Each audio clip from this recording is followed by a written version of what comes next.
This UNESCO site documents the earliest hominin presence in Malaysia. The discovery of hand axes dated to 1.83 million years BP before present makes them the oldest known tools in Southeast Asia outside Java. Early hominin communities lived in the Lenggong Valley near rivers, using locally sourced materials like quartz and river pebbles for their lithic tool technology. I made this hand axe 1.8 million years ago. We were the first people to stand on this land. Niah Caves. Sarawak is a critical site for Homo sapiens dispersal. The deep skull, dated to 40,000 years before present, is the oldest verified modern human remains in East Malaysia, showing continuous occupation and tool evolution. I am the deep skull. My people settled here 40,000 years ago, making this cave our continuous home. The Perak Man. Excavated in 1991 at Gua Gunung Runtu, this skeleton, dated to 11,000 years before present. His burial, in a fetal position with grave goods, is strong evidence of complex early funerary rites and the existence of spiritual belief systems.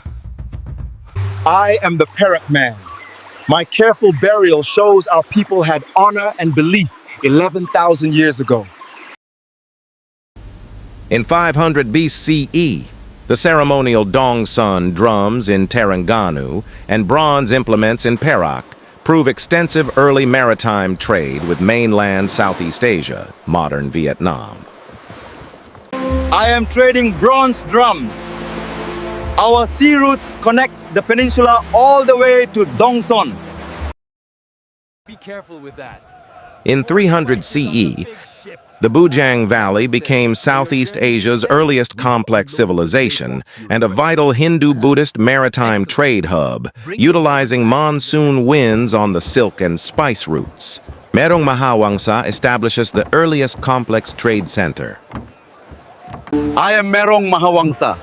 This new settlement is where the world's ships will meet. We control the monsoon trade now.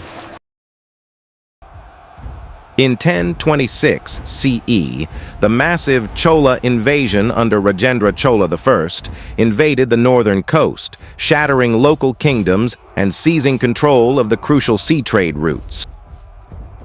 I am Rajendra Chola I.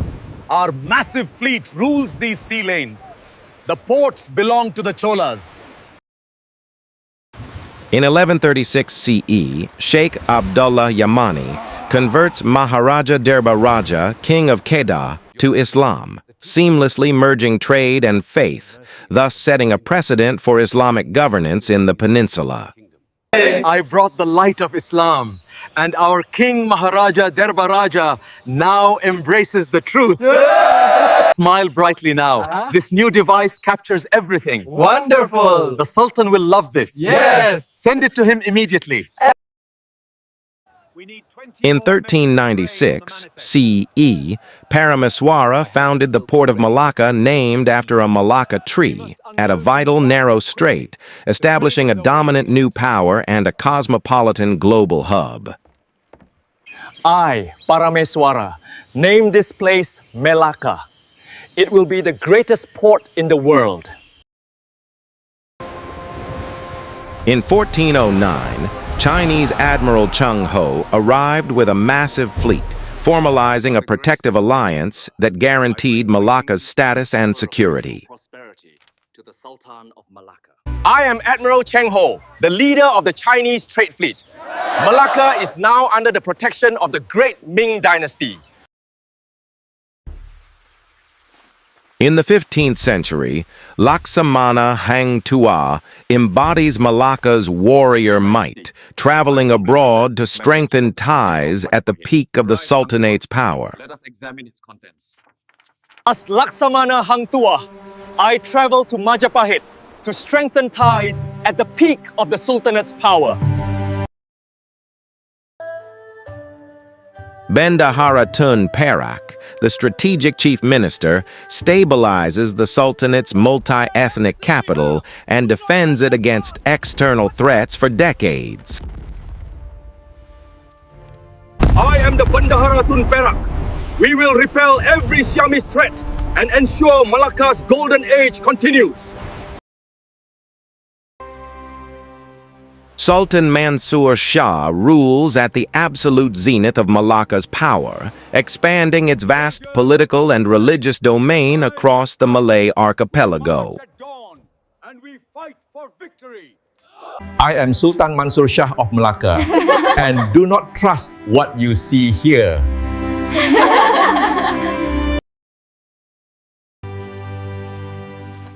Tun Mahmud led the Sultan's ill-fated mission to secure a marriage with a legendary princess, whose impossible dowry demands foreshadowed the Sultanate's arrogance and impending fall.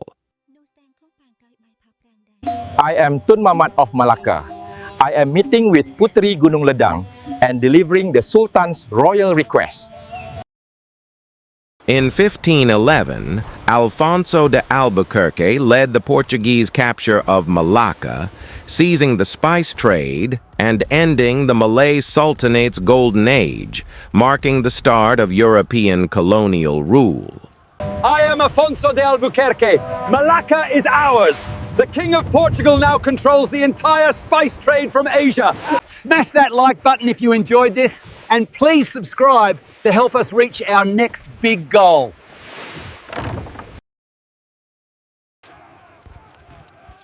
In 1641, the Dutch successfully drove out the Portuguese with the crucial military aid of the rival Malay Sultanate of Johor.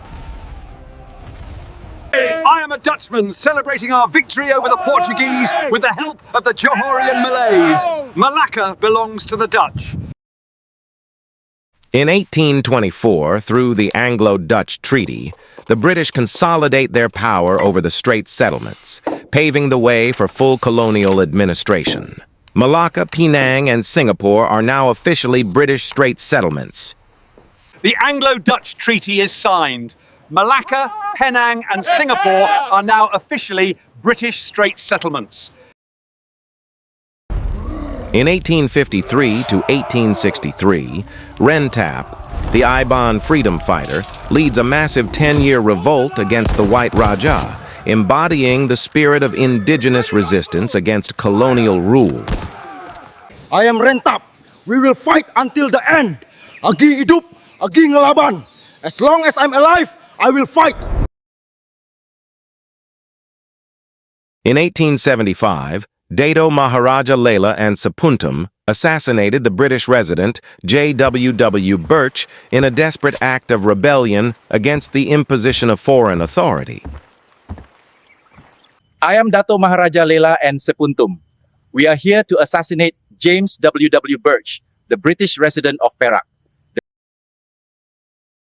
In 1877, Sultan Abdullah of Perak was exiled for his role in the Birch assassination. During his exile, he adapted a French melody, which later became the foundation of Malaysia's national anthem, Negaraku. I am Sultan Abdullah. I may be exiled, but the melody I compose here will one day be sung by a free Malaya. In the 1890s, Dato Bahaman fiercely resists the British residents' intrusion into Pahang, defending the traditional power structure and resisting unfair colonial taxation. If we did not fight, surely the British would still be gripping us. If we were still colonized, the sovereignty of the king would have vanished.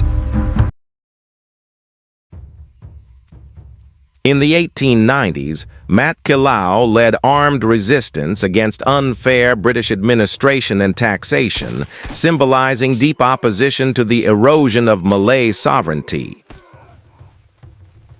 When that practice becomes ingrained, with the permission of God, we will be safe. In 1895, Datu Muhammad Saleh, a Bajau Suluk chief, led a major armed rebellion against the oppressive taxation and broken promises of the British North Borneo Company. I am Datu Mat Saleh. British North Borneo Company will not violate our rights or oppress my people in Sabah. In 1941, the rapid Japanese invasion shattered the myth of British military invincibility, initiating a brutal occupation that degraded British prestige and inspired local self-rule movements. Banzai! The British are fleeing. The era of Japanese superiority in Asia has begun. In 1942, Battle of Bukit Chandu, Lieutenant Adnan Saidi's heroic last stand against the Japanese became a powerful national legend, proving local forces could resist invaders and fostering national pride. I am Lieutenant Adnan Saidi. We fight until the last man. We will not surrender our position at Bukit Chandu. Hold the line, don't let them through. In 1942, the British Army surrendered Singapore to the Japanese, marking the largest capitulation in British history and shattering their authority. The fort has fallen. This is the worst disaster and biggest capitulation in all of British history. In 1946, mass Malay protests united the population against the Malayan Union Plan, forcing the British to retreat and eventually replacing it with the Federation of Malaya Agreement, restoring the Sultan's authority. We reject the Malayan Union. Only the King and the Malays will decide our future. Long live the King! In 1950, the Malayan Emergency. British forces fought the Malayan Communist Party, which waged a long guerrilla war from the jungle to establish a communist state, delaying independence. We are the true fighters for Malayan independence. Join the revolution and fight the imperialists. In 1957, independence of Federation of Malaya. Tunku Abdul Rahman led the non-violent transition. The Merdeka Declaration established multi-ethnic constitutional monarchy, consolidating the nation. Merdeka! Merdeka! Merdeka! Freedom for Malaya! Our independent nation was born today, 31st August 1957. In 1963, the formation of Malaysia. The states of Malaya, Sarawak, Sabah, and Singapore unite to form the new nation of Malaysia, though Singapore would later leave the Federation in 1965. 16 September 1963, Malaysia is formed. We are one nation, standing strong together under one leadership. Don't let the good times stop here. If you want access to all my latest content as soon as it drops, make sure you're subscribed now. Honestly, every single view and comment means so much. Thank you for spending your time with me today. Goodbye for now.